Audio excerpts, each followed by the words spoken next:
श्री शक्ति सिंह गोहिल। धन्यवाद महोदय, मुझे खुशी है कि आप जैसे विद्वान चेयर में बैठे हैं और मुझे बात करने का मौका मिला है। तो मैं ज़रूर ये कहूँगा कि राष्ट्रपति जी के अभिभाषण उस सरकार की दिशा और दृष्टि दिखाता है।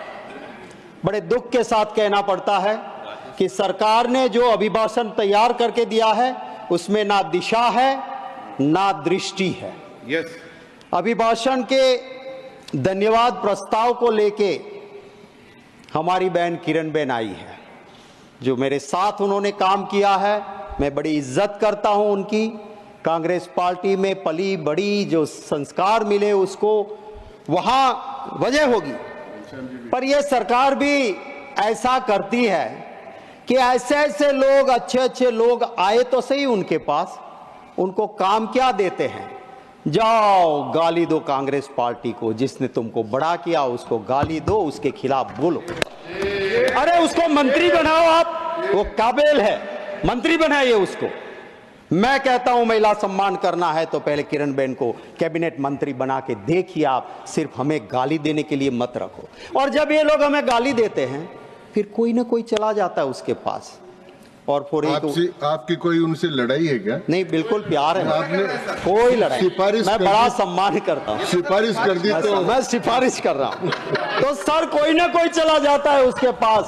और फिर वो हिंदी फिल्म का एक डायलॉग है ना, रंगा खुश हुआ, हमें गाली देने पे उसको सुनाया जाता है। सर मैं महोदय ये जरूर कहता हूं कि ये अभिभाषण के पेज 17 पे जो बात लिखी गई है, पेज 17 अभिभाषण का, जहां लिखा गया है कि हमारे सैन्य पे हमें फक्र है।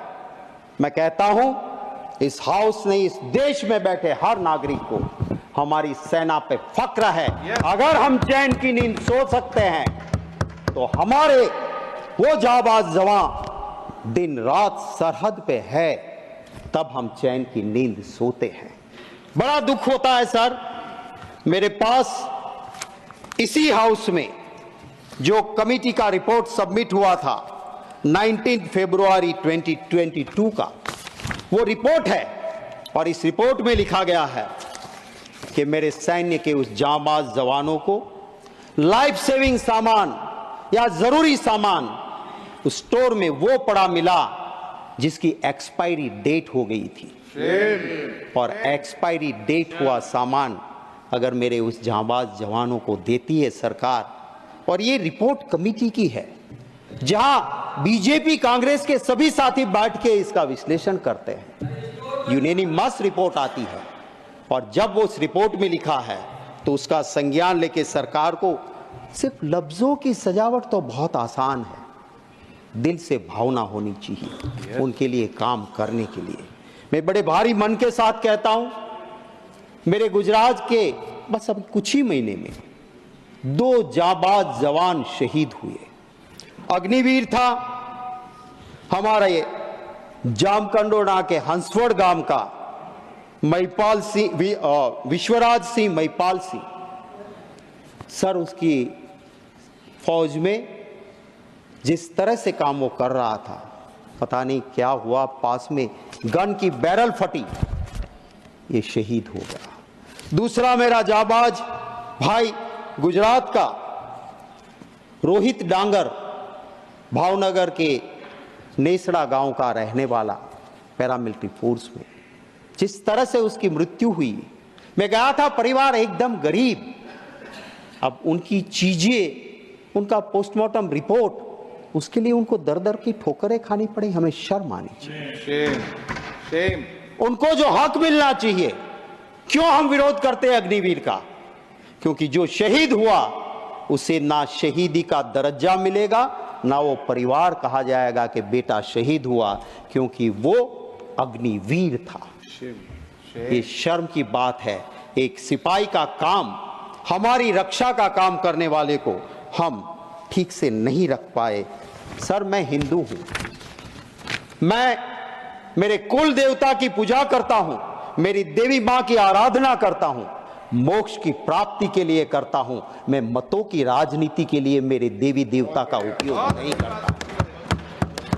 मैं हिंदू हूं, मुझे फक्र है कि मेरे मजहब में ऐसे धर्म गुरु हुआ करते थे कि राजा सत्ता पे बैठने वाले उस राजा को भी पीठ पे वो पहले दंड मारते थे कि राज सत्ता पे बैठने से पहले याद रखना कि तुम्हारे ऊपर भी धर्म सत्ता है। दुख है इस बात का, आज भी कुछ ऐसे संत हैं जिसको देखते उसके चरणों में मस्तक झुक जाती है, पर सिर्फ भगवा पहन लेने से कोई साधु संत नहीं बन सकता है। वो रावण था, ऋषि का रूप लेके सीता मैया का हरण करने गया था। उसी तरह सत्ता के हरण के लिए अगर कोई संत का, ऋषि का रूप लेता है, मुझे दर्द होता है। वो मेरे मजहब को बदनाम करता है, मेरे धर्म को बदनाम करता है। ऐसे को साधु संत कहलाने का कोई अधिकार नहीं है।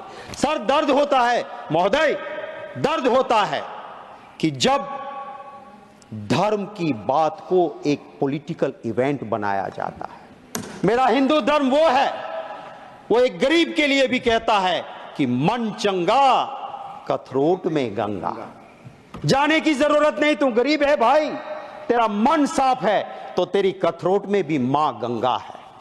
और जब मां गंगा के पास, शास्त्र कहते हैं, कोई गलत आदमी जाके स्नान करता है तो मां का प्रकोप भी उठता है और निर्दोष लोगों को जान भी जाती है। मैं सरकार से महोदय आपके जरिए विनती करता हूं, बता दीजिए नाम उनके, कौन कौन वहां पे गए थे, किसकी मृत्यु हुई है।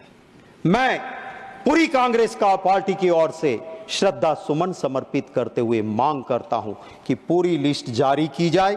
दुख हुआ उस वक्त जब मेरे बनासकांठा का एक गरीब परिवार का मालधारी का बेटा, कहीं उसका कहीं से पता नहीं लग रहा था, वो गंगा स्नान के लिए कुंभ में गया था। परिवार रो रहा था, कह रहा था उस नंबर तो लगता नहीं यूपी ने जो जारी किया है। मैंने मेरे ट्विटर हैंडल से यूपी सरकार को टैग करते हुए ट्वीट किया कि इसकी कहीं से आप छानबीन करो और बताइए। दुख है, मेरा तो ऑफिशियल ट्विटर हैंडल है, सर्च करने पे मेरा नंबर भी मिल जाता है। कोई सरकार के किसी भी अफसर का अभी तक एक मेंबर पार्लियामेंट को फोन नहीं आया कि गुजरात से युवा आया था और इसका हमने ये छानबीन की है। राजनाथ सिंह जी भी थे वहां पे मुख्यमंत्री, और भी रहे। मैंने परसों ही यहां पे पूछा, कहा उन्होंने कि हाँ शक्ति सिंह, कभी भी वीआईपी के लिए कुंभ में कोई व्यवस्था हम नहीं की थी और कभी भागदड़ दिक्कत नहीं हुई थी। क्यों आप की ऐसे? पूरा कैमरा दिख रहा है, जैसे क्रिकेट में वो चीयर गर्ल्स आते हैं। मुझे दुख होता है, मेरे साधु संत मेरे लिए मेरे दिलो दिमाग में रहते हैं, मैं नमन करता हूं, पर सिर्फ वो कपड़े पहन के किसी वीआईपी को नहलाते हैं क्या? ये अच्छा लगता है? साधु संत का काम है क्या? दर्द होता है उस वक्त पे, और मां गंगा भी उससे दुखी होती है, ये मैं जरूर कहूंगा। मैं ये भी कहूंगा कि महिला सम्मान की बात अभिभाषण में हुई है। अभी अभी ह्यूमन राइट कमीशन ने एक संज्ञान लिया। गुजरात के उस अमरेली में एक बेटी, पाटीदार की बेटी, उसका सरघस निकाला गया, पट्टे से उनको मारा गया। गलती क्या थी उसकी? एक जगह पे छोटे से पगार में वो टाइप का काम करती थी। भाजपा के दो बड़े नेता की लड़ाई में एक खत टाइप किया, वो खत क्यों टाइप किया करके उसका गुनाह हो गया और उसको वहां से मारा गया। और उसी भाजपा का एक गुट का एक नेता जो एमपी भी रह चुके हैं, वो कल कहता है कि मैं नार्को एनालिसिस टेस्ट के लिए तैयार हूं, अगर दूसरे भाजपा वाले ग्रुप के सामने है वो भी नार्को एनालिसिस टेस्ट करवा ले। तो ये दो, वो कहते हैं ना, हमारे वहां गुजराती में कहावत है सर कि पाडानी लड़ाई में झाड़नो खो। इस मीन्स बड़े दो बुल जब लड़ते हैं आपस में तो निर्दोष पेड़ मारे जाते हैं। भाजपा के इन गुटों की लड़ाई में उस बेटी को प्रॉब्लम हुई। मुझे अभिभाषण में मेरी उम्मीद थी कि मेरा डायमंड पॉलिशिंग बिजनेस जो रोजी देता है, रोजगार देता है सूरत में, वो मैंने पहले आगाह किया था लैब ग्रोन डायमंड को लेके। मोदी जी जाके अमेरिका जाके वो लैब ग्रोन डायमंड दे के आए, तब से सूरत में मंदी है, लोग आत्महत्या करते हैं। उसको उगारने की कुछ तो बात होगी, नहीं हुई, उसका दुख है। वहां का टेक्सटाइल उद्योग सर ऑक्सीजन पे है, कोई बात अभिभाषण में नहीं हुई है। दुख होता है सर, जिसके मां बाप ने आजादी की लड़ाई में भाग लिया, हिस्सा लिया। इस सरकार को वो हुसैन भाई पसंद नहीं है, पर शेख हसीना पसंद है। इस बात को जब मैं देखता हूं तब मुझे दर्द होता है कि क्यों आप ये करते हो। हमारा संविधान कहता है विदेश नीति में भारत की सरकार कभी किसी दूसरे देश की नीति में कहीं भी चंचुपात नहीं करेगी, ये हमारी विदेश नीति कहती है। और हम क्या करते हैं, अमेरिका में चुनाव चलता है और वहां जाके कहते हैं अब की बार ट्रंप सरकार, और फिर क्या हुआ, आज 220 इंडियंस को वहां से निकाल के वापस भेजा, सबसे ज्यादा उसमें मेरे गुजराती है। जाइए, आ गई आपकी सरकार, बचा लो उसको, रख दो वहां पे। अरे मेरा हिंदू धर्म तो वो है सर कि चींटी काटती है ना हमें, उसे खाना जाके परोसो, वो मेरा हिंदू धर्म है, उसे मुझे फक्र है। मेरा हिंदू धर्म वो है, वो कहता है वसुधैव कुटुंबकम।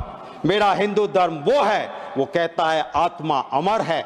आज आत्मा अगर मरेगी तो किसी और के घर में पैदा होगी। और इसी वजह से पूरी दुनिया में जहां हिंदू गया, जैसे दूध में चीनी मिलती है, मिल गया। कभी दुनिया में हिंदू को कभी दिक्कत नहीं आई थी, पर जब से राजनीति के लिए हिंदू मजहब के सही अर्थ को छोड़ के नया अर्थ निकाला, जियो और मार डालो, मेरे धर्म का मतलब था जियो और जीने दो, जियो और मार दो आया।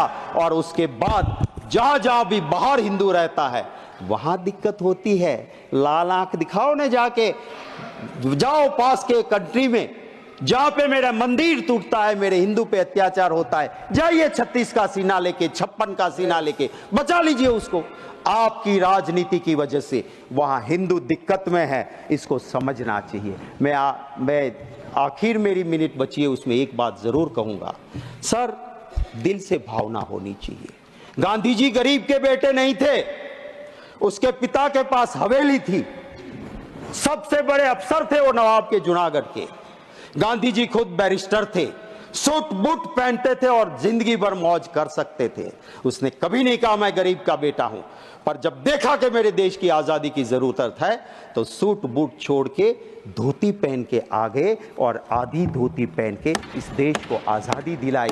उसको गरीब का बेटा नहीं था। आज कोई कहता है मैं गरीब का बेटा हूं और 10 लाख का सूट पहन के बड़े इंडस्ट्रियलिस्ट की सिर्फ सेवा करता है, तो उससे भला नहीं होगा। कहां पैदा हुए वो जरूरी नहीं है, आपके मन की मंशा क्या है, देशवासी को उससे फर्क पड़ता है। और उसी की मैं उम्मीद जरूर करता हूं।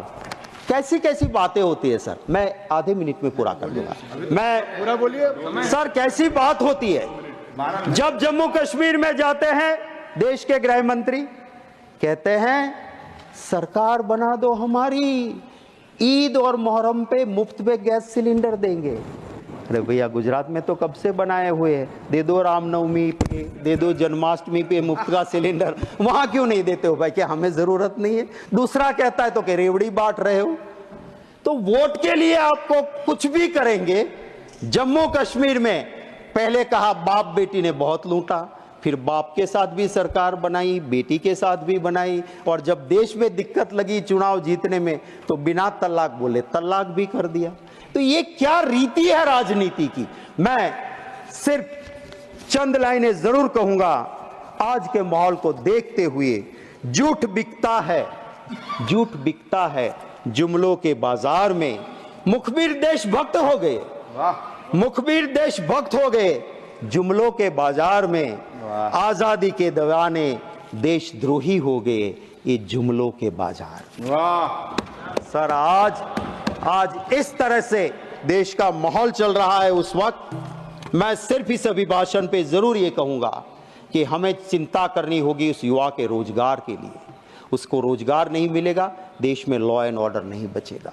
हमें चिंता करनी होगी महंगाई की। उस गरीब के पेट में अगर अन्न नहीं जाएगा, इस देश के लिए बड़े बड़े लोगों की बात हम उद्योगपति के विरोधी नहीं है, पर अगर मेरा ही सवाल था 24 दिसंबर को, और जब अहमदाबाद एयरपोर्ट सरकार के पास था, सर कोई भी इंटरनेशनल या डोमेस्टिक पे जाता था, सालों से 85 रुपया पैसेंजर यूजर्स चार्ज लगता था, सिर्फ 85 रुपीज। 2 साल में आखिर अदानी के पास आने के बाद इंटरनेशनल में 855 रुपये हो गए, 85 to 855, और डोमेस्टिक में 85 रुपये से लेके 580 रुपीज। आप अगर अहमदाबाद से एयरपोर्ट में बैठोगे, डोमेस्टिक में जा रहे हो, क्या स्वर्ग खड़ा कर दिया कि जो 85 रुपया था उसका 580, और इंटरनेशनल में 85 रुपया था उसका 850 रुपये कर दिए आपने। ये जब प्रजा को लूटते हैं आपके दोस्त, तो हम बोलते हैं, हमारे नेता बोलते हैं। यहां से कोई कह रहा था जब बोलते बोलते कि आपके नेता को बता देना लोकसभा में। हम, अरे भैया, हमारे वहां तो छोटा कार्यकर्ता भी हाथ पकड़ के राहुल गांधी को कह सकते हैं, आप में से कोई भी बता दे, सच बोले और बता दे आपके नेता को, हरेन पंड्या का जो हाल हुआ था वो हाल आपका नहीं होगा, तो मैं राजनीति छोड़ दूंगा। सच सुनने की तैयारी वहां नहीं है। यहां तो इंटरनल डेमोक्रेसी है साहब, खुल के बोलते हैं, अपनी बात हम रख सकते हैं। इसी तरह से हम यहाँ के राष्ट्रपति जी के अभिभाषण के मुद्दों पे मैं सिर्फ यही कहूँगा कि जनता की बात करें, उसको परिपूर्ण करें। संक्षेप कर जी, मैं कंक्लूड कर दूं सर। सर, स्मार्ट सिटी की बहुत बातें हुई थी, आज के अभिभाषण में वो गुम है। गरीबों के आवास के आंकड़े और सच्चाई काफ़ी दूर है। मैं दिल से धन्यवाद करता हूँ आपका महोदय, और मेरी बात को यहीं पे ख़त्म करता हूँ। Thank you very much. धन्यवाद शक्ति सिंह जी।